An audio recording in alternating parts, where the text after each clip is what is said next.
Hello guys, welcome to my channel law S law. तो उम्मीद करती हूँ आप सब बहुत अच्छे होंगे और एंटरप्रेन्योर एंड स्टार्टअप सीरीज़ को एंजॉय कर रहे होंगे। तो लास्ट दो पार्ट में हमने देखा entrepreneur psychology, driving forces and characteristics of entrepreneurship. ठीक है, ये सारा पार्ट हम डिस्कस कर चुके हैं। तो आज हम देखेंगे दो topic, decision making and steps of ladder the startup entrepreneur has to achieve. ठीक है, तो स्टार्ट करते हैं डिसीजन मेकिंग एस्पेक्ट से। एंटरप्रेन्योरशिप में डिसीजन मेकिंग एस्पेक्ट की क्या इंपॉर्टेंस है, डिसीजन मेकिंग क्यों जरूरी है। देखो, the decision making process is an essential component of entrepreneurial journey. आप अगर नॉर्मल अपनी लाइफ की भी बात करो तो हर किसी के लाइफ में decision making is very important. तो ऐसे ही एंटरप्रेन्योरशिप में अगर आप एंटरप्रेन्योर बनते हो तो वहाँ पे भी आपको कौन से बिजनेस में पैसा लगाना है, कौन से में नहीं लगाना, क्या रिस्क होगा, हर चीज़ को असरटेन करते हुए देखना, डिसीजन मेकिंग करना कि आपको उसमें पैसा लगाना है, whether to invest in that business और नॉट। तो डिसीजन मेकिंग है essential component. Without the right mindset, you might fail to make a crucial decision that can make or break your business. अगर आप राइट माइंडसेट के साथ कोई decision नहीं लोगे तो हो सकता है आपका बिजनेस जो है वो ब्रेक हो जाए। As an entrepreneur, you must make different decisions on everyday basis. You must choose directions and solve problems. अगर आप एक entrepreneur की बात करो तो उसको जो है रेगुलर डेली बेसिस पे कुछ ना कुछ डिफरेंट डिसीजंस लेने पड़ते हैं। तो आपको डेली बेसिस पे ही देखना पड़ेगा क्या आपकी प्रॉब्लम्स हैं, किन डायरेक्शंस पे जाके आप अपनी प्रॉब्लम्स को क्या कर सकते हो, सॉर्ट आउट कर सकते हो। Okay, simply you will make decision about everything. आप, मैंने बोला ना कि सिंपली अगर हम बात करें तो हम अपनी लाइफ में बहुत डिसीजंस लेते हैं। To be more successful at making decisions, start by understanding the decision making process and why it's so hard to make good ones. ध्यान से समझना, बोल रहा है कि अगर आपको अपना डिसीजन मेकिंग अच्छा करना है, सक्सेसफुल होना है अपनी डिसीजन मेकिंग में, तो स्टार्ट करते हैं, पहले समझते हैं कि डिसीजन मेकिंग प्रोसेस होता क्या है। पहले समझो तो कि डिसीजन मेकिंग प्रोसेस में क्या क्या स्टेप्स आते हैं, तभी तो डिसीजन ले पाओगे। और ये इतना ज़रूरी क्यों हो जाता है कि अगर आपके पास 5 रास्ते हैं तो उसमें से किसी एक को अचीव करना। तो why it's so hard to make good ones. However, the decision making aspect of an entrepreneur are, अब जो डिसीजन मेकिंग एस्पेक्ट्स में आपकी जो चीज़ें कवर होंगी उसमें आएगा गोल सेटिंग। सबसे पहले आप अपने गोल को सेट करोगे, पॉलिसी फॉर्मुलेशन रहेगा, कुछ ना कुछ पॉलिसी रहेगी ना कि आप कितना जो है रिस्क एपेटाइट है, या क्या आपकी पॉलिसीज़ हैं, रिस्क मैनेजमेंट पॉलिसी हो गया या अदर पॉलिसीज़ होगी कि आप कैसे मैनेज करोगे। ऑर्गेनाइजेशन स्ट्रक्चर डिज़ाइन होगा, मोटिवेशन एंड कम्युनिकेशन। ये कुछ 5 चीज़ें हैं जो डिसीजन मेकिंग एस्पेक्ट में काम आते हैं। आपको अपना गोल सेट करना है, पॉलिसी फॉर्मुलेट करनी है, ऑर्गेनाइजेशन की स्ट्रक्चर डिज़ाइन पे काम करना है, मोटिवेशन चाहिए आपको डिसीजन लेने के लिए, प्लस कम्युनिकेशन। तो these 5 are the decision making aspects. ठीक है, तो हमने समझा कि डिसीजन मेकिंग प्रोसेस इंपॉर्टेंट है, राइट माइंडसेट ज़रूरी है, प्लस में एंटरप्रेन्योर को डेली बेसिस पे बहुत सारे डिसीजंस लेते होते हैं। अब डिसीजन मेकिंग अच्छा लेने के लिए आपको डिसीजन अच्छा लेने के लिए आपको डिसीजन मेकिंग प्रोसेस को समझना होगा, और आपको कितना इम्पोर्टेंट और कितना हार्ड हो जाता है आपके पास अगर 5 ऑप्शन है उसमें से किसी एक को ऑप्ट करना है। ठीक है, डिसीजन मेकिंग एस्पेक्ट में 5 चीज़ें आती हैं, goal setting, policy formulation, organization structure design and motivation and communication. अब आता है, following are the characteristics that a good decision maker should possess. एक गुड डिसीजन मेकर बनने के लिए आपके पास क्या क्या कैरेक्टरिस्टिक्स होने चाहिए। Systematic and logical in thinking, आपको अपनी थिंकिंग जो है वो सिस्टमैटिक रखनी है, लॉजिकल रखनी है। Inquire about things before making an decision, decision लेने से पहले आपको देखना पड़ेगा, चीज़ों की इंक्वायरी करनी पड़ेगी, कितनी कैपिटल लगाऊं, कितना प्रॉफिट आएगा, क्या क्या रिस्क रहेंगे, इस चीज़ की कॉस्टिंग कितनी पड़ेगी, उस चीज़ की कॉस्ट कितनी पड़ेगी। Next is analytical in thinking, आपको अपनी थिंकिंग में एनालिटिकल होना पड़ेगा, एनालाइज करना पड़ेगा। You should not be emotional in your entrepreneurship. Okay, objective होना पड़ेगा, प्रैक्टिकल होना पड़ेगा, should have proper knowledge of area where he needs to make decision. जहाँ पे आपको डिसीजन लेना है या जो आपका बिजनेस है उसकी आपकी प्रॉपर नॉलेज होनी चाहिए। should take decisions keeping in mind all the aspects such as time availability of resources and so on. आप जब डिसीजन लोगे तो अपने दिमाग में कुछ बातें ध्यान में रखोगे, आपका टाइम, रिसोर्सेज कितने अवेलेबल हैं एंड सो ऑन. ठीक है. Should concentrate on optimization of output. आपका आउटपुट क्या आ रहा है, चाहे क्वालिटेटिव का क्या है और क्वांटिटेटिव का क्या है. तो should concentrate on optimization of output. Should concentrate on how best his decision can be implemented, कि आप अपने डिसीजन को कितने बेस्ट तरीके से इम्प्लीमेंट कर सकते हो. Should choose appropriate means to achieve goals. अपने गोल्स को अचीव करने के लिए अप्रोप्रिएट क्या क्या आप मीन्स, क्या क्या तरीके जो हैं यूज कर सकते. तो ये करेक्टरिस्टिक्स हर डिसीजन मेकर के होने चाहिए. जैसे कि मान लो अगर आप एंटरप्रेन्योर बनना चाहते हो तो आपकी थिंकिंग सिस्टमैटिक, लॉजिकल होनी चाहिए, एनालिटिकल होने चाहिए, प्रैक्टिकल होने चाहिए. चीज़ों में डिसीजन लेने से पहले इंक्वायर करोगे. जहाँ पे डिसीजन लेना है वहाँ की प्रॉपर नॉलेज होनी चाहिए. जब आप डिसीजन लोगे अपने माइंड में कुछ चीज़ें ध्यान रखोगे, आपका time, availability of resources and so on. Output क्या आ रहा है, ऑप्टिमाइजेशन ऑफ आउटपुट करोगे, क्वांटिटेटिव है या क्वालिटेटिव है. कॉन्सेंट्रेट करोगे कि अपने डिसीजन को बेस्ट किस तरीके से इम्प्लीमेंट करूँ. Should choose appropriate means to achieve his goals, कि अपने गोल्स को अचीव करने के लिए कितने अप्रोप्रिएट मीन्स या किस तरीके से अप्रोप्रिएट मीन्स को चूज करो. अब सीधा सीधा क्वेश्चन आ सकता है एग्जाम में कि डिस्क्राइब और list the characteristics that a good decision maker should possess. क्या क्या characteristics एक good decision maker के होने चाहिए. तो you have to write all these points. Okay. अब next आता है there are so many ways by which an entrepreneur can develop themselves. जो कुछ तरीके जो entrepreneur can develop themselves. They don't leave their learning capabilities to chance. उनको अपनी learning capabilities कभी भी छोड़नी नहीं चाहिए. They can reach out to mentors. देखो लर्निंग कैपेबिलिटीज से तो आप चीज़ें सीखोगे, बट आप अपने मेंटर्स के पास, अपने एडवाइजर्स, अपने को फाउंडर्स के पास जा सकते हो.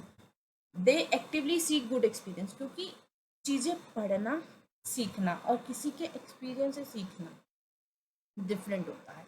तो हमेशा they can reach out to mentors, advisors और को फाउंडर्स ताकि उनको गिफ्ट्स मिले. Entrepreneurial leadership will change as per the requirement in different phase of life cycle in a business. आपकी जो लीडरशिप है वो चेंज होती है एज पर द रिक्वायरमेंट. जैसे जैसे आपके फेस चेंज होंगे बिजनेस के, वैसे वैसे ये लीडरशिप भी चेंज होगी. Entrepreneurs see and act on opportunities. जो एंटरप्रेन्योर्स होते हैं वो हमेशा देखते हैं और जैसे ही कोई अपॉर्चुनिटी आती है उस पर एक्ट करते हैं, उस पर काम करते हैं. They constantly experiment to refine their business model. अपने बिजनेस मॉडल को किस तरीके से, कितनी बार, कब कब रिफाइन करने की नीड है, तो आप उस पर कॉन्स्टेंटली एक्सपेरिमेंट करते हो कि कब कब आपको अपने बिजनेस मॉडल में रिफाइन, कुछ चेंज करने की नीड है. During the growth phase they want to ensure that their businesses get notice in the marketplace. अब आपका बिजनेस ग्रो हो रहा है, ग्रोइंग टाइम पे तो आपको इंश्योर करना पड़ेगा ना कि सबको पता हो कि मेरा बिजनेस चल रहा है.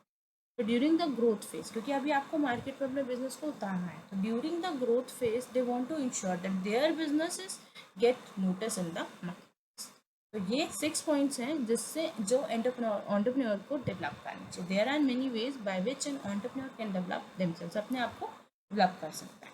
अपनी लर्निंग कैपेबिलिटीज़ ना छोड़े, अपने मेंटर्स, एडवाइजर्स, को फाउंडर के हमेशा टच में रहे, उनको रीच आउट करें ताकि गुड एक्सपीरियंस मिले.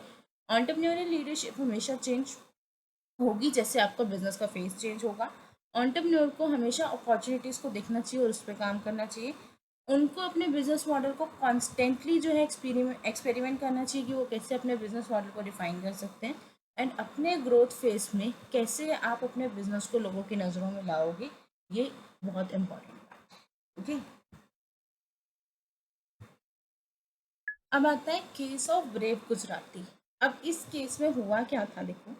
एक जो बैचलर था केमिस्ट्री का और लैब टेक्नीशियन था, उसने अपनी गवर्नमेंट जॉब छोड़ी और अपनी वन मैन कंपनी स्टार्ट करी 1969 में. करसन भाई जो थे अहमदाबाद गुजरात के थे, वो ओनर बन गए. Is the owner of the company with the net worth उसकी है $3.9 बिलियन जो है उनकी नेटवर्थ है. He manufactured and package detergent powder. उन्होंने जब काम शुरू किया था ना तब अपने घर से डिटर्जेंट पाउडर बनाना और पैकेज करना शुरू किया और उनको घर पे बेचा, लोगों के दरवाजे पे जाके मतलब डोर टू डोर उसके सर्विसेज दी। उन्होंने अपने डिटर्जेंट सोप को नाम दिया निर्मा, अपनी डॉटर के नाम पे निरुपमा को उन्होंने नाम, निरुपमा डॉटर का नाम था, और अपने सोप को नाम दिया निर्मा। उन्होंने चैलेंज लिया और डिटर्जेंट पाउडर बनाया, ठीक है, मार्केट में पहुंचाया क्वालिटी के साथ और कम प्राइस पे। और कंपनी उनकी जो है वो ग्रोथ की, उनकी कंपनी ने इस नाम के साथ उनकी कंपनी ने ग्रोथ की, और उनकी कंपनी ने सस्टेन किया के साथ एमएनसी लाइक हिंदुस्तान लीवर, उसके साथ जो एक मार्केट जायंट है उसके साथ उनकी कंपनी ने जो है सस्टेन किया, बनी रही। He saw the opportunity and acted on it.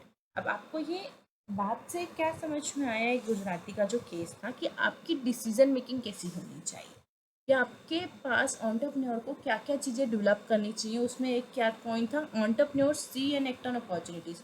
उनको अपॉर्चुनिटी दिखी, ये जो गुजराती थे इनको अपॉर्चुनिटी दिखी, उन्होंने अपनी जॉब छोड़ी, एक बिजनेस स्टार्ट किया, उसके बाद उस बिजनेस को ग्रो किया, ठीक है। तो ये केस याद करना, ये आ सकता है, और अगर डिसीजन मेकिंग का क्वेश्चन आए तो प्लीज़ मेंशन दैट केस, ठीक है। अब आते हैं नेक्स्ट टॉपिक। ये टॉपिक है steps of the ladder the startup entrepreneur has to ascend. ये है कुछ सीढ़ियाँ, आपको बोलते हैं ना कि एक एक सीढ़ी करके आप ऊपर चढ़ोगे, एंटरप्रेन्योरशिप में सक्सेस अचीव करोगे या फिर अपनी एंटरप्रेन्योरशिप को डेवलप करोगे। तो ये है 34 स्टेप्स। अब सीढ़ियाँ 1 2 3 4 चढ़ोगे या 34 से नीचे आओगे, रिवर्स तो नहीं आओगे। तो सीढ़ियाँ स्टार्ट करते हैं हम, लेडर चढ़ना शुरू करते हैं हम 1 से। तो सबसे पहले analyse your self and your objective. सबसे पहले ये समझो कि आप करना क्या चाह रहे हो, आपके ऑब्जेक्टिव क्या है। Second, date with yourself for newer ideas, अपने साथ बैठो, न्यूअर आइडियाज को सर्च करो। Consult publications and agencies, publications को कंसल्ट करो, एजेंसीज को सर्च आउट करो अपने आइडियाज को चेकआउट करने के लिए। Discuss with all around you and with SI and DI office. अपने जो आइडियाज़ हैं उसको अपने आसपास डिस्कस करो, प्लस उसको डिस्कस करो स्मॉल इंडस्ट्री सर्विस इंस्टीट्यूट के साथ एंड डेवलपमेंट इंस्टीट्यूट ऑफिस के साथ, ठीक है। अब डिस्कस हो गया, अब उसके बाद अपने साथ फिर बैठो, फिर अब डिसीजन लेने का टाइम आया। आपने अपने आप को समझा, अपने साथ बैठे, न्यू आइडियाज़ करें, पब्लिकेशंस पे गए, एजेंसीज पे गए, अपने आसपास सबसे आइडिया डिस्कस किया, SI के साथ और DI ऑफिस के साथ भी हो गया। नेक्स्ट है, अब आपको बैठना है अपने साथ डिसीजन लेने, ओके। अब है नेक्स्ट, चूज अ लाइन। अब आपको देखना है कि क्या क्या स्टेप बाय स्टेप क्या क्या चीज़ें होंगी, आपको चीज़ें सीरीज में लानी है। अब एक चीज़ तो मुझे आपके बुक में दिक्कत लगी, जो CMA स्टूडेंट्स की बुक है, इसमें लिखा है 34 स्टेप्स, बट 7th जो है वो ब्लैंक है। तो मैं आपको सजेस्ट करूँगी जब एग्ज़ाम में आप लिख के आओगे तो 7th को या तो ब्लैंक करना या फिर 33 स्टेप्स लिख के आना, ओके, क्योंकि 34 स्टेप्स हैं ही नहीं। उसके बाद आते हैं 8th पे। 8th कह रहे हैं decide whether to purchase a going concern. अब आपने सब सोच लिया, अब आप सोच रहे हो, ठीक है, आपने बिजनेस स्टार्ट करना है, डिसीजन लेना है। अब आपने सोचा कि मैं नया बिजनेस खरीदूँ, स्टार्ट अ न्यू वन, नया बिजनेस स्टार्ट करूँ या पुराना बिजनेस खरीदूँ जो चल रहा है। नेक्स्ट है obtain the project report from SI और एल्सवेयर, प्रिपेयर इट योरसेल्फ।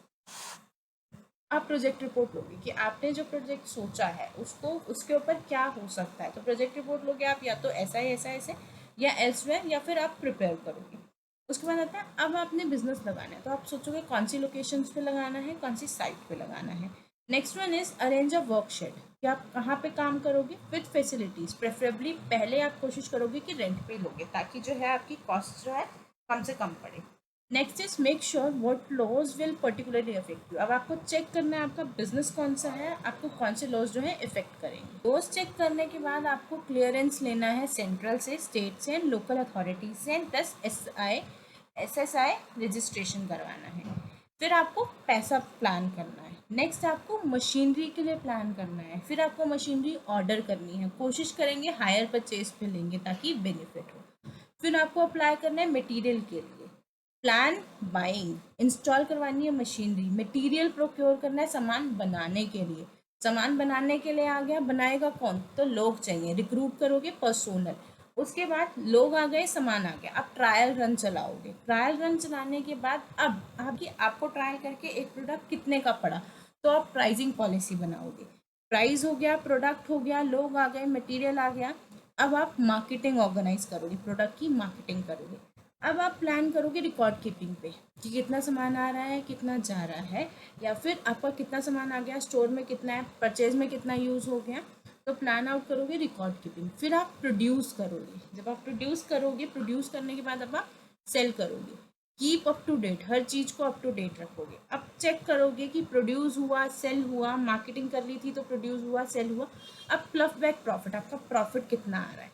अब आप चेक करोगे क्या मुझे डाइवर्सिफिकेशन की नीड है, तो आप बिजनेस को डाइवर्सिफाई और ज़्यादा एक्सपैंड करोगे।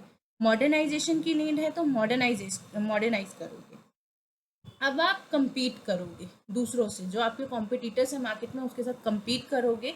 नेक्स्ट स्टेप होगा आपका ग्रो बिगर, आपको उनसे बड़ा बनना है। Next is ancillary development. एक बार आप बड़े बन गए, आपका बिजनेस ग्रो कर गया, आपका बिजनेस बिगर हो गया, तो अब आपकी टाइम टू टाइम जो है डेवलपमेंट करनी है। तो ये है 34 या फिर कह लो 33 जो है लेटर्स, जो आपकी कॉन्टिन्यूस रहेंगी आपकी एंटरप्रेन्योरशिप की जर्नी। ठीक है, तो आज हमने देखा सबसे पहला कि डिसीजन मेकिंग एस्पेक्ट में क्या आता है, डिसीजन लेना क्यों ज़रूरी है। डिसीजन मेकिंग एस्पेक्ट जो है उसमें 5 चीज़ें क्या आएंगी। गुड डिसीजन मेकर के करेक्टरिस्टिक्स क्या हैं, क्या तरीके हैं जिससे एंटरप्रेन्योर जो है अपने आप को डेवलप कर सकता है। गुजराती का केस बहुत इंपॉर्टेंट है। उसके बाद 33 लेडर्स के जो है स्टेप हमेशा 1 2 3 4 चलते हैं, कोई भी स्टेप स्किप नहीं करते हैं। तो कहानी बना के समझोगे ना, स्टेप्स लर्न हो जाएंगे।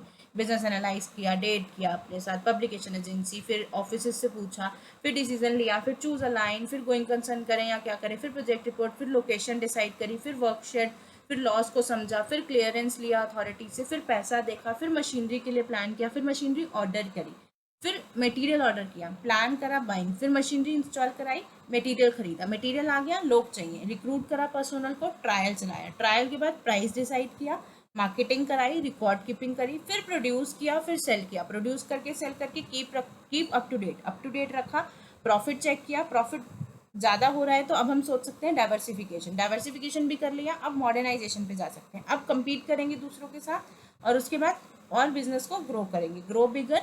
एंड नेक्स्ट इज डेवलपमेंट, जो आपकी चलती ही रहेगी। तो उम्मीद करती हूँ ये 2 टॉपिक आपको समझ में आए होंगे। तो इस चैप्टर को ख़त्म करेंगे हम, नेक्स्ट पार्ट में ख़त्म कर देंगे। ये 3rd पार्ट है, 4th पार्ट में इस चैप्टर को वाइंड अप कर देंगे। ठीक है, तो अगर वीडियो पसंद आ रही है तो प्लीज़ लाइक करो, मेरे चैनल को सब्सक्राइब करो और वीडियोस को अपने फ्रेंड्स के साथ और अपने जो भी आपके ग्रुप्स हैं उसमें शेयर करो। और ये जो नोट्स है इसका लिंक आपको वीडियो के डिस्क्रिप्शन में मिल जाएगा, प्लस आपको नोट्स जो है टेलीग्राम चैनल पे मिल जाएंगे। आप टेलीग्राम चैनल ज्वाइन करो, इंस्टाग्राम चैनल ज्वाइन करो, और मिलेंगे हम नेक्स्ट वीडियो में नेक्स्ट टॉपिक के साथ। तब तक के लिए बाय बाय।